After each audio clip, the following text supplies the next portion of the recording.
नदी में छः छः थर बन्या आसवा फल चाषी मेरुदंड भांगी जाइए जहाँ चाष करते ए सुवर्णरेखा नदी संपूर्ण चाषी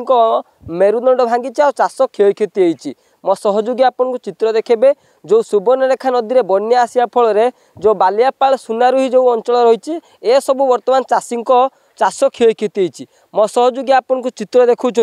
किभली जो धान चाष से माने करते से धान चाष संपूर्ण क्षय क्षति होती कौटू करज करते केमती चाष करते पाखापाखि बारंबार से चाषी चाष क्षय हवा फल से माने किभली वर्तमान ए सुवर्णरेखा सामना कर चाषी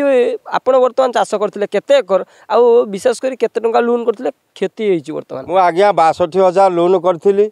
एवं मोर 5 एकर जमी चाष करी एवं मजूरी 500 टंका नाखा मजूरी देती 4 थर धरिकी बिल रुई बर्तमान पानी मग्न हो जाइए आउ तेणु आम खाइबा पाऊनु छुआ पिला कल विकल होती तेणु सरकार टिके आम कथा बुझिले आम छुआ पिला टिके हस खुशी हेबे। चाषी मान सहित आम आलोचना करूँ चाष पाखापाखि 4 थर से चाष करते जेहेतु सुवर्णरेखार 6 थर बन्या आसला से चाषी मानकर चाष नष्ट होती आपड़ जो चित्र देखुए जो सुनारुई अंचल आम चित्र देखुबू किभली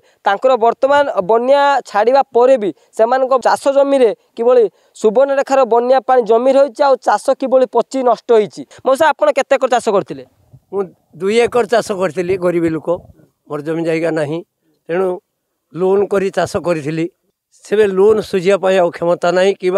जी जमीवाला को दवापाई आमर क्षमता ना जमीवाला तो छाड़ब ना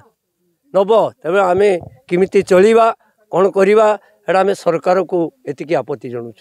बन्या आसवा फल चाष बास संपूर्ण उजुड़ी दूची जदि यार स्थायी प्रतिकार कर जाए ताहले सुवर्णरेखा नदीर बन्या को हेत किछि मात्रा रे अटके जाई पारे। Baleshwar Baliapal सुनारुही Ashish Kumar Sahu, Argus news.